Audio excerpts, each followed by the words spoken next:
Welcome to our 36th podcast. Today we'll be talking about navigating dark triad traits at work. And what's the one thing you can do now to manage a relationship challenged by the dark triad? Keep listening to find out. Welcome to Harmonious Workplaces, a podcast about corporate culture, organizational change management, and workplace behavior. Harmonious Workplaces was started by independent consultants Rich Cruz, Ben Kleinman, and Cheryl Volpe to explore, challenge, and build on various organizational culture and change management concepts. It's a blend of theory and practice based on their personal and professional experiences working with companies of all sizes across various industries. If you own a business, lead a team, want new ideas about the corporate environment, or just want to listen to a group of consultants talking about how to make work more enjoyable, we invite you to sit back, relax, and dive in with us to Harmonious Workplaces.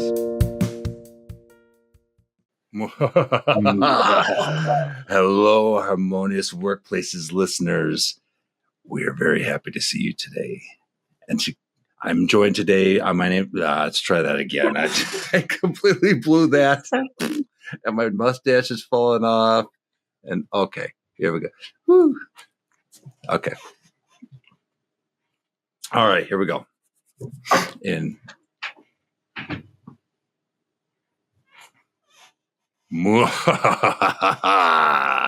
Welcome, Harmonious Workplaces listeners. As always, we're so glad to see you. My name is Rich Cruz, and I'm joined today by my co-hosts and partners in crime, Cheryl Volpe. Hi, Cheryl. Hi. We can edit that out. Good morning, everyone. And Ben Kleinman. Woo-ha-ha. Hello. And we are here to discuss the dark triad. Cheryl, this was the subject of your capstone, yes? Yes, it is, and how it relates to the workplace and how it could, in fact, not be such a bad thing in some transformational leaders, but we're not talking about that exact idea today. Take us to the dark places, Cheryl. Where are we going today? Well, so what is the dark triad? Let's start with that. I am tickled that more and more people are talking about this, and it's such an intriguing idea once you know what it is, and then you start to see it everywhere. And worst of all, you see it in yourself, right?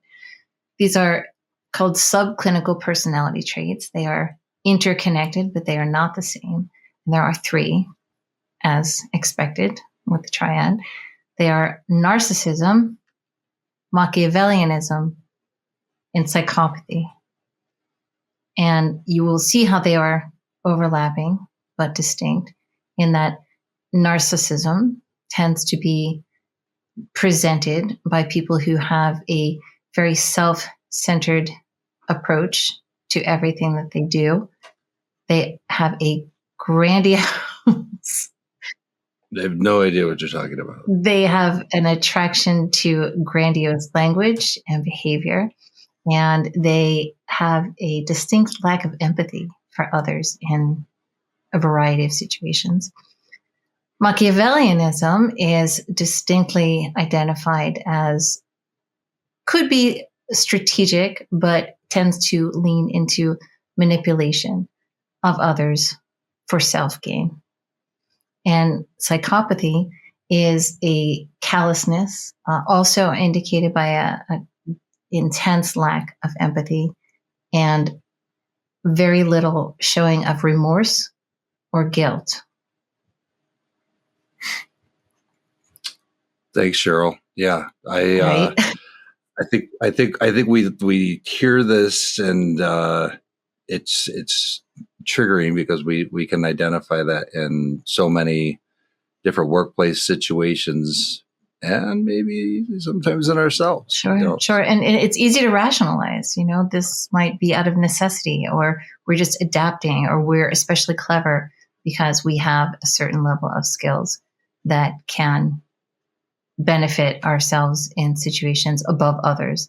And again, it is highly nuanced and oftentimes is only specifically called out when someone feels as though someone else is taking them out against themselves, against others, until you start to really think about it. But luckily, there are ways that you can determine if these are distinctly traits that influence your own behavior.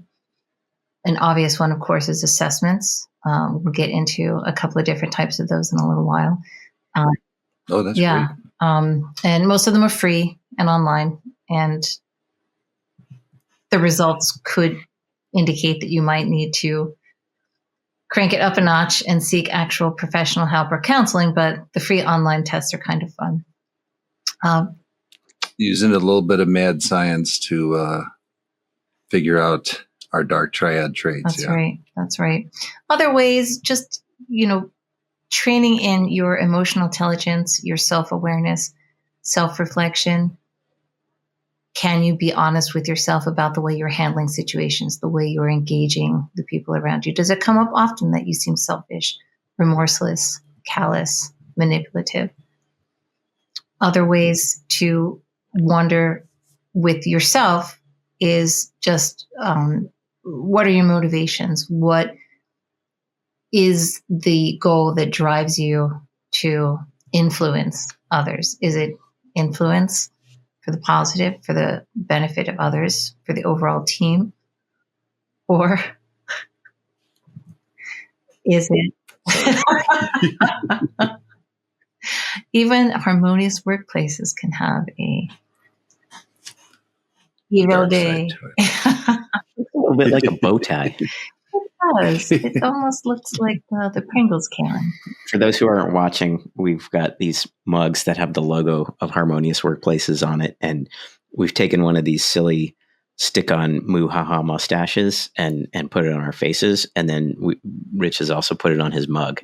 And so the one that's on his mug looks a little bit like a cross between a bat wing and, what was it? Something else. Well, bow tie. Oh, bow tie. Oh, that's better up close. It's formula attire for the break. Yeah. There you go. Yeah. Cheryl, I'm sorry. So sorry to interrupt. Getting back to how can we tell? So, yes, Ben, you have a question? No, I was just curious because it seems like in some ways these are all very, and to be absolutely clear, I'm very much not steeped in these traits. I don't have the same training and background as you guys do, or at least Cheryl, I have as you. I'm just looking at your descriptions of these and thinking about how they're all somewhat related and very similar. And so I'm wondering if it makes sense to try to tease apart one versus the other and show how they're slightly different. And if that matters, if it doesn't matter, we don't need to go there. And then the other thing I was wondering, and I think maybe you said you'll get into this a little bit later, but it seems like some of these might be helpful for some of us in the workplace to actually get stuff done, and not to the full extent of like full on Machiavellianism. But I think some of us need a little bit of that strategy to manage stakeholders sometimes. And it can be a little bit subtle, let's say, about how you get some people to maybe see that they're behaving poorly, or maybe see that they're the ones that are stuck in the mud and not letting the change go through, or helping the change go through. So I'm hoping maybe we can dig into that too. Absolutely. And some of the assessments, absolutely. And yeah, thank you, Ben. Some of the assessments are, you answer them on a Likert scale. So there's a scale. And certain of these traits are absolutely more suited for certain things. For example, Machiavellianism with the manipulation or influence. People who excel in these kinds of traits are perfectly suited for sales positions, right? Crisis management, when you absolutely have to influence, and get things done, especially in crisis management, right? You need someone who can understand how to manipulate people into doing the right thing. I wouldn't say that you have to manipulate people to take the stairway when the building's on fire, but there are certainly lots of examples of other types of crises that would benefit from a person who has lack of remorse. Even I wouldn't say that a technically, clinically psychopathic person would be good in situations that required, a lack of remorse. But there are people that that tend to overthink things. They are almost over empathetic. Their emotional intelligence isn't finely tuned to the point where they can distinguish when they should have a certain lack of sympathy or empathy in degrees, all in moderation, all in degrees, right? In degrees. Well, I think especially as external consultants, I'm sure you've seen where you go in and you just, as the external person, you take the slings and the arrows, and it takes a certain amount of callousness, and not in a bad way necessarily, but just you need a little bit of that thick skin to be able to say, okay, I recognize my role. I also recognize that I need to get stuff done, and I'm not going to take it personally necessarily, but I need to have a little bit of that psychopathy. I need to have a little bit of that Machiavellianism and a little bit of that narcissism to get done what whoever's paying me to get done needs to get done. So there's little bits of that without getting too carried away. Absolutely. We've talked about this in the past, especially CEOs, the C-suite. There has to be a certain level of hubris that can be translated into confidence or competence, right? And this is where that scale goes towards that visionary, transformational kind of leader, right? It takes some extreme traits to get an entire company, team, or division motivated towards what is actually feels transformational. Why don't we do this? I'd like to dive into some of those assessments and where they might be able to be used in the workplace, so we can kind of identify those traits. Sure. So why don't we take a real quick break, and when we come back, let's dive into that, and then talk a little bit more about this. We'll be right back. At Harmonious Workplaces, we believe work should provide purpose, satisfaction, and growth. We empower people to thrive by fostering environments where individuals can find meaning in their work and organizations can succeed through thoughtful, well-executed strategies. We're committed to making work better for the people who do it and the leaders who guide them. To discover how Harmonious Workplaces can impact your organization, visit www.harmoniousworkplaces.com and book a free 30-minute information session with one of our consultants today. Again, that's www.harmoniousworkplaces.com.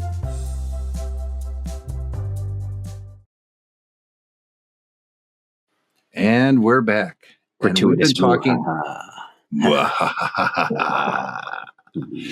And we have been talking about the Dark Triad. And Cheryl, as our resident SME on this subject. And first acronym too. Woo! Subject matter expert. There you go. Go, Cheryl. Go, Cheryl. Go, Cheryl. So, Cheryl mentioned some assessments that are out there that can help to identify those traits. And you had mentioned a Likert scale, which is just for anybody who doesn't know it, that's kind of the 1 to 5. Like, I don't feel this way. I moderately feel this way. Neutral. I moderately, don't feel this way. I totally messed that up, but you know what I'm saying? Like, it's the 1 to 5 scale, basically.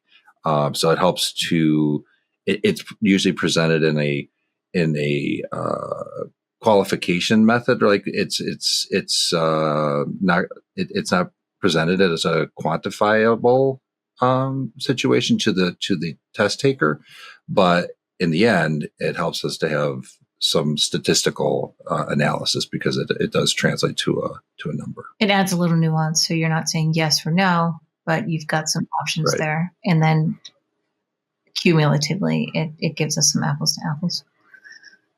Yeah, for sure. That was good. That was good, Rich. So, well, I tried. So we've all seen them everywhere. We've all seen them everywhere. So the three assessments I'm going to talk about are free. They are available online, and the most well known to those of you who know about these things is the NPI, and it is the Narcissistic Personality Inventory. And this is more of a focused assessment of narcissistic tendencies. It is one that is most used by clinicians, counselors, psychiatrists. It is just that really good baseline. The Dirty Dozen scale, that's a 12-item scale. It measures 3 dark triad traits and offers a quick assessment of whether these are prominent in your personality. And then the Short Triad is a 27-item questionnaire that assesses Machiavellianism, narcissism, and psychopathy. It is widely used in research and can provide insight into your tendencies into these areas. So again, these are the 3 most common assessments that you will see out there, and they are locatable online if you are interested in finding them. And again, if the results show any concerning tendencies that you would like to delve in deeper, there are professionals who can help you really dive into those and see if these are things that you need to be more aware of in your own emotional intelligence, behavior, and levels of engagement. Sure. And from a mad science standpoint, these are all very valid. In other words, they are measuring what they intend to measure, right? And they're reliable instruments as well because they've been used over and over again and deliver consistent results. Yeah, they are tested and true, and there are many, many more, but these are the ones that people are most familiar with.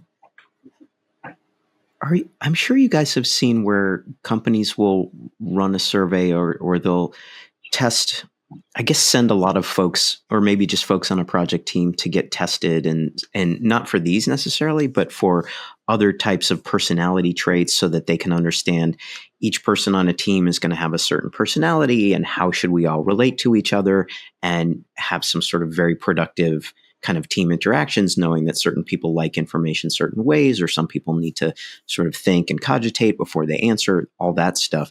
Have you ever seen where a company has taken and administered this kind of a dark triad survey or this kind of assessment to understand not necessarily how people might interact with each other or relate to each other, but what traits or tendencies they might have to be self-aware, but also to understand in other people, what are some things? Have you ever seen that? I have seen these administered, but they tend to be in connection with other tests, such as the Big Five factors. Okay. That is often a combination with this.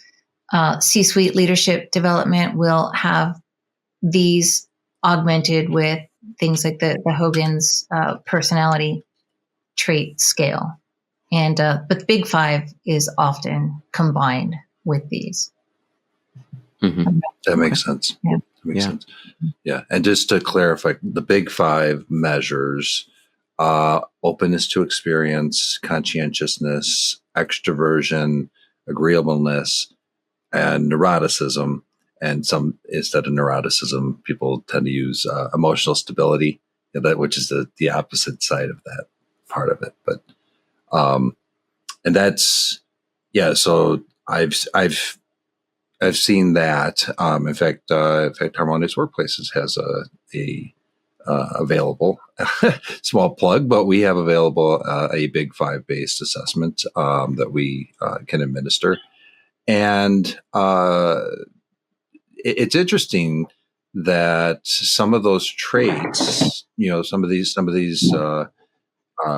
dark triad traits, right, seem to correlate to like your level of conscientiousness, level of emotional stability.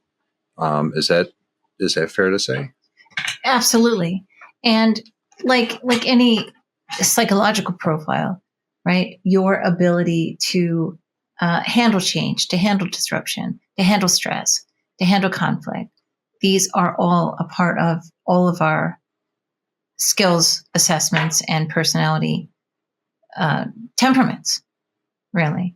Sure. And the reason Yep. the reason we focus so much on these kinds of traits in managers and leaders is because the effects of their behavior is so wide ranging and has an influence over the entire organization. Its success, its talent retention, its ability to achieve goals, its budgets, its strategy, its brand, right? And if leaders are especially dark in these ways, and there are also I should finish that thought, when leaders are especially pronounced with some of these more negative traits, it can create a toxic workplace. And this is something that is more tolerated in certain organizations or even industries. There are some industries, I think Wall Street for a long time had a reputation where these were the kinds of traits that you would expect from someone who was going to be very successful. Not to present a gross stereotype, but, certain attitudes are encouraged in certain industries.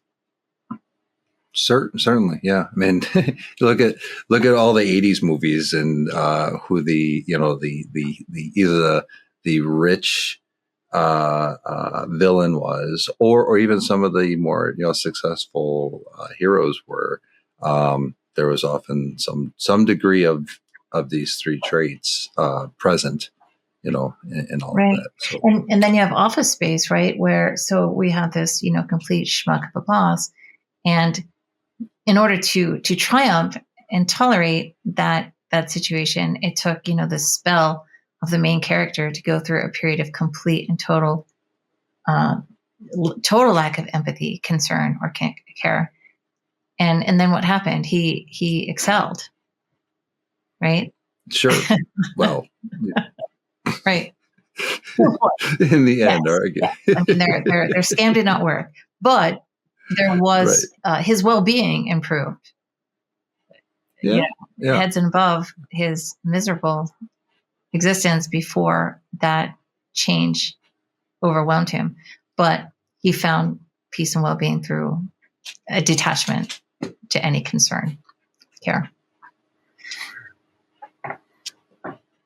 But like you said earlier, leveraging, there are some ways of kind of harnessing the power of the dark side, so to speak, and moving the organization in a positive direction with that.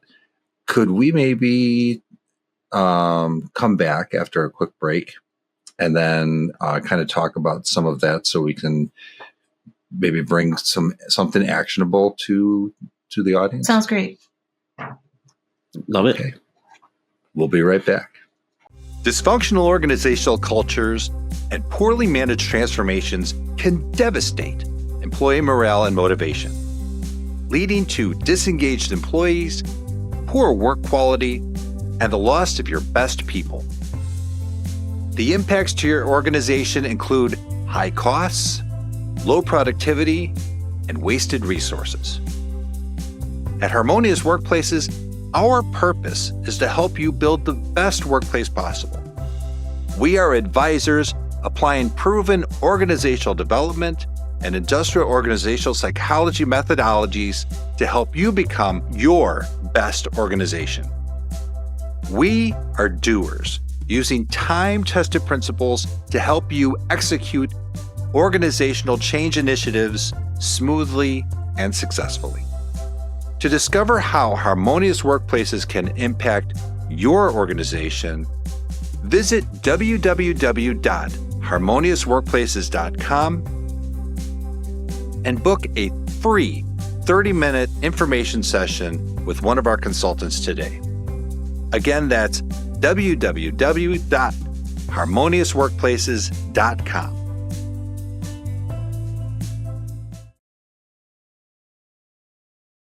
And we're back. So we have been, well, actually, Cheryl, you've been taking us through the Dark Triad, and before we came to the break, we talked about, what are some ways we can use that in a positive direction, like leverage these traits. Because I, for instance, like I see, Machiavellianism, which you said was manipulation. I think of there's an FBI agent or former FBI agent, Chris Voss, who wrote a book, Never Split the Difference. Mm-hmm. And when I hear, that manipulation part, I think of, like you said, in sales, really, it's more about negotiation, right? I think you have to have a certain sense of Machiavellianism to not, I don't want to say coerce, but to convince, right, somebody to your side of the argument. Does that make sense? Absolutely. And people that have a tendency to lean in that direction do have a more natural motivation towards finding paths that will achieve their success or their own self-interest through convincing, compelling manipulation tactics and strategies. So you can negotiation, very valuable negotiation. Absolutely. Absolutely. And this, I was just going to say that it like literally takes me back to my MBA days, where I had a whole class on on negotiation. I don't know if you had that, Ben, but I remember we had a position and we had to purchase something at a certain price, and that just speaks to me like, boy, we were really Machiavelli back then. So how does it go? How can you use some of those convincing, compelling negotiation tactics without necessarily being Machiavellianism? Think about any political campaign. Yeah. In politics, it happens all the time, right? And those types of motivations are framed in civic service for the greater good. And when the other team wants to take their opponent down, they'll start digging into some of those more negative aspects of those goals and aspirations, right? But they're there. Yeah. And I think politics applies to all of them. I mean, you need a certain amount of all three of these traits. I mean, I would say least of all the psychopathy, I hope. But that there's certainly a healthy dose of narcissism in a lot of politics, isn't there? Yeah. And entertainment as well. That certain hubris to step into the shoes of a completely different person and pull that off. Mm-hmm. When would we recognize that it's gone too far? So if I'm working on a change and I'm trying to convince someone of the benefits of a change and go through all of the steps of a change curve and help them see why something is beneficial for our customers or for our organization or for them in their role, at what point does it sort of move from trying to convince, trying to help them see the future versus becoming too twisted, too Machiavellian? It goes back to a principle of any career in, let's say, healthcare, even psychology, the code of ethics. Mm-hmm. The do no harm is number one, right? Okay. So when you see that decisions or behaviors or strategies or goals are leading in a direction where actual harm is coming to any population, this would be a clear indicator. If you see that one person in particular, a leader, is taking all the credit for everything all the time or undermining those who, in fact, have made the achievement or the success, this is another example of where leading crosses into that gray or dark area that creates disenchantment, demoralization. There's clear boundaries of abuse when any member of a team is being abused or compromised. Mm-hmm. Mm-hmm. These would be Mhm. ways that it would be Okay. clear and obvious.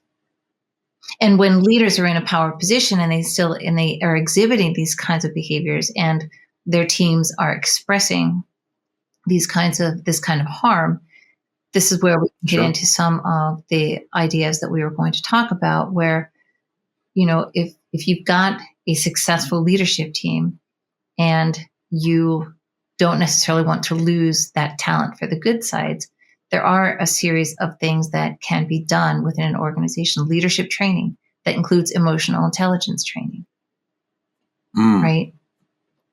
Mm-hmm. 360s, self-assessments. Are you aware of what you are reflecting? So, like with anything, with anything else, you have to raise awareness, and that awareness comes from leveraging data, right? Right. Also, pairing leaders or managers or any team member that exhibits some of these more extreme traits with those who have the opposite traits. Pairing the opposites together so that they can balance each other out a bit more. Pair That makes sense. the less caring, the more selfish, the more callous type of personality with someone who has that empathy, care for others, a more circumspect perspective on the whole as opposed to just themselves. Also, avoiding.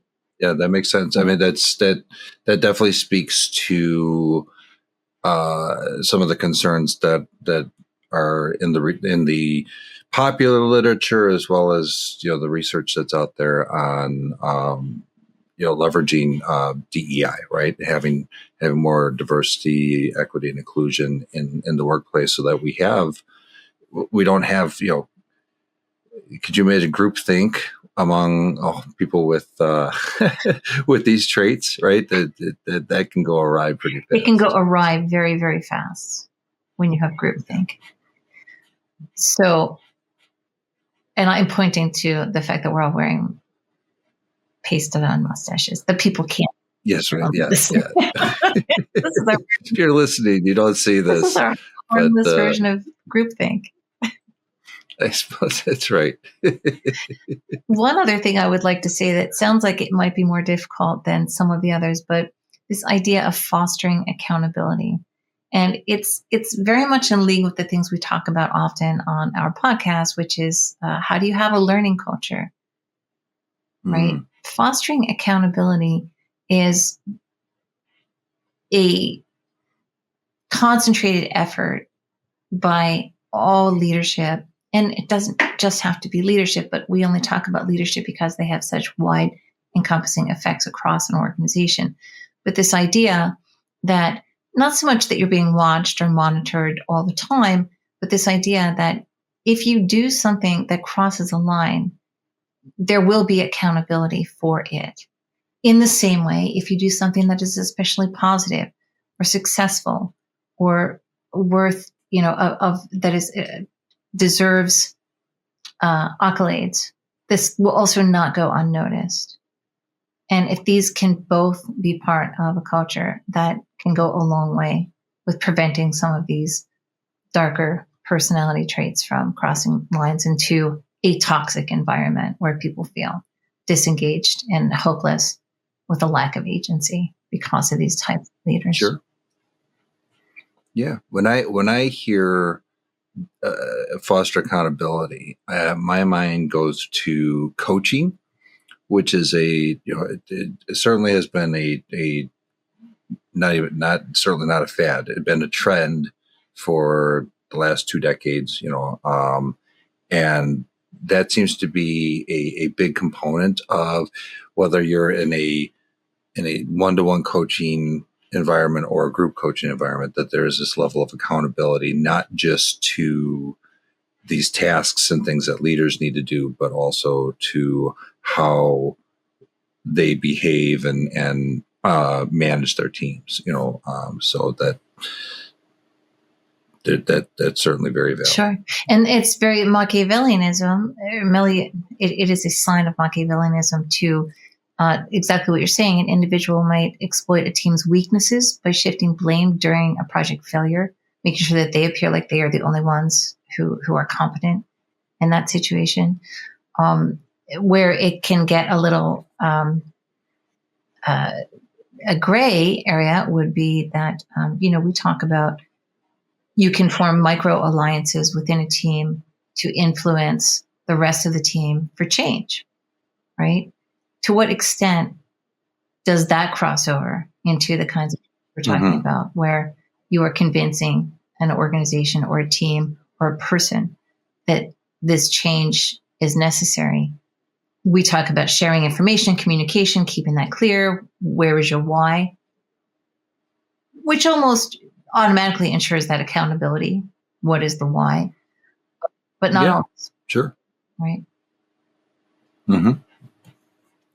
Are there things people on a team can do that aren't necessarily in that leadership cadre? So if you're managing a change initiative, or if you're leading a change initiative or sponsor, a lot of those things might be available to you in terms of that coaching, leadership training, 360-degree peering with others, that kind of thing. If you're just a regular team member and you're on a project and other folks are exhibiting some of these traits that are not necessarily the most productive or helpful, are there ways that you can help to make things better? It depends on your relationship with those folks, right? If it is the kind of relationship where you could provide honest feedback, when this happens, this is how I react. And you don't want to say, this is how you make me feel, but this is because you can't really make anybody feel anything, but you can have an attempt at that conversation where, this is affecting me in this way. And that takes courage. And that is a vulnerable moment that can either build or break trust, right? Sure. Other extreme is where it's an outright violation. You have been, your boundaries have been broken, limits have been crossed, you are criminally offended, or something has happened on a level that requires someone else to step in, right? And all the steps in between there are many different situations. And we've all seen it, right? I mean, I would love for you both to share some examples that you absolutely dealt with a person who fell into any of these categories, or a little bit of all three. But how many times have you been in a position where you just don't want to deal with it anymore, right? You don't have any resources. You don't have the motivation to even try to fix it. There's no hope that you can fix it. And there's no one else to talk to, and no one else feels the same way. Right. Yeah. Well, I have been in situations, of course, where, from the top level, there may have been somebody who was, they may exhibit all three, right? It's certainly some narcissism, and lack of empathy and all that. That's tough to get to, manage. I think, what I've seen is when they have had a coach help them through some of that, that has changed things, and it helps them to realize that they need to go back and reassess the culture that they built, because from the top down, that's what happens. I think a change initiative is a good place to start beginning that kind of change. I've certainly seen where, if there's a tech transformation, some of these things some of the issues, some of the issues may come from, some of those, narcissistic or Machiavelli behaviors, that would happen. And when there's this acknowledgement of, okay, yes, I am kind of standing in the way here. We need to change how I'm acting. That creates a cultural change that, it really starts down at the bottom level of, we've looked at Edgar Schein's culture model, right? With the iceberg right at the bottom is those assumptions.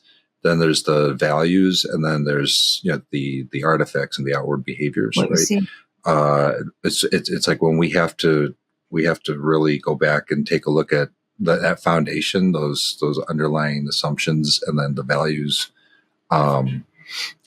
When we can change that to where people feel valued and empowered, and they can do what they need to do and feel safe doing it, right? I think we have an opportunity to make change,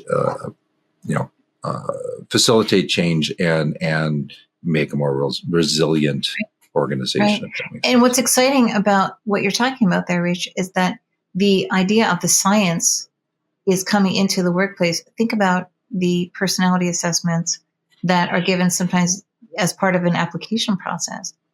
It's this acknowledgement that there are some tools that we can use to get to see what's under the surface of the iceberg and more than what we can see.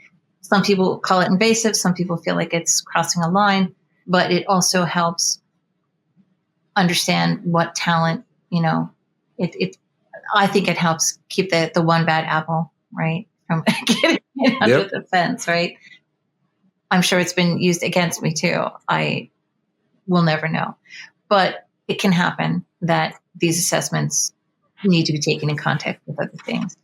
I know we'll probably have to take another break here, but I did want to mention one more thing to our listeners, is that there are types, there are grades of narcissism. There's malignant narcissism. There is passive narcissism that we're not going to get into. Sure. I also wanted to say that there's also a light triad. And that concept is a little bit newer in the literature, but it is everything you might guess. It is kindness, empathy, compassion for others, right? It's those other qualities that many researchers in the literature say that they're the opposite, the flip side of the dark triad, opposite traits. Sure. So maybe another episode. Sounds good. Yeah, I mean, I've read several articles in the last, 6 months or so, where they talk about a healthy narcissism, which really comes down to, in many cases, self-efficacy, like people feeling, some I level can of do confidence. this, some level of confidence, agency. Right? Yeah, right. Yeah. So it's not all bad, folks. That's I guess that's the point. It's just everything needs balance, and otherwise, things are going to go in a very, very dark place. So, that's right. But we're coming up to time here, folks. So how can we wrap this up with a tidy bow and leave people maybe a little less scared? I would like to suggest that the first time you start to think that the people around you are exhibiting some of these traits, I think you held up a mirror earlier, Rich.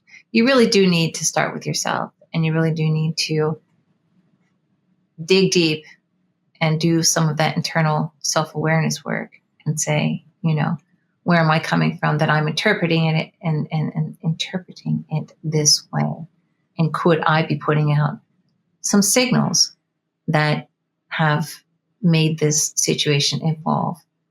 And it can only be good to do that work first. Good for everyone. I would challenge people to think about something in the workplace, managers, to present a challenge to yourself and to the employees that report to you, to maybe have a personal development goal. Take a course, do something that might help to first make yourself aware, right? Start with the awareness part that you talked about, right? Who am I? What am I doing? How am I behaving? To acknowledge that, and then work towards how you want to be. I've not only seen that, but I've had some work in the field where I've seen very positive results from that type of thing. So we have our work goals, but then we have our personal and professional development goals. I think that would be something I would say would be a good challenge for somebody to do. Great idea. Absolutely. And not just during performance evaluation time, not just someone gets in trouble, not just when a huge change is coming down the pipeline. This can be something that can be done in a down cycle even, right? Yep. And make it fun. You can gamify it. You can it doesn't have to be a mandatory training or a mandatory this or that.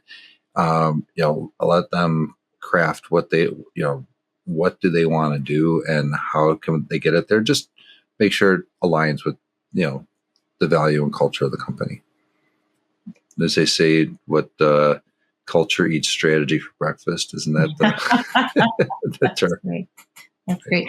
I do want to say to that one more note though, Rich, true.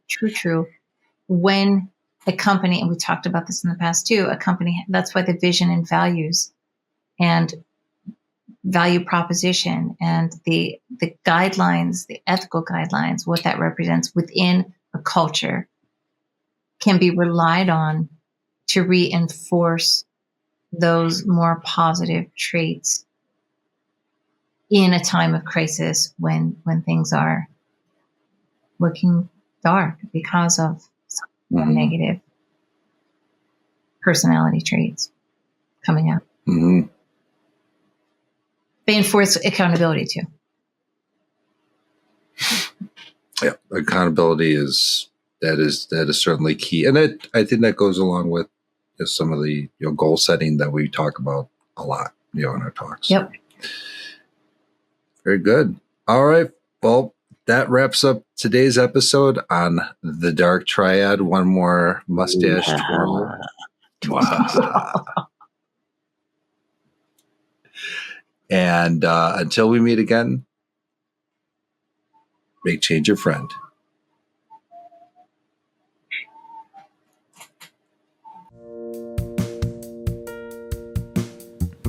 Thanks for listening to Harmonious Workplaces. You can find Harmonious Workplaces on LinkedIn, Twitter, YouTube, Spotify, Amazon, Apple, and other streaming platforms. We'd love any feedback on whatever channel you find us on. Please rate, like, and share our podcast with your network, and remember to add Harmonious Workplaces to your list of favorites to get notified about each new episode.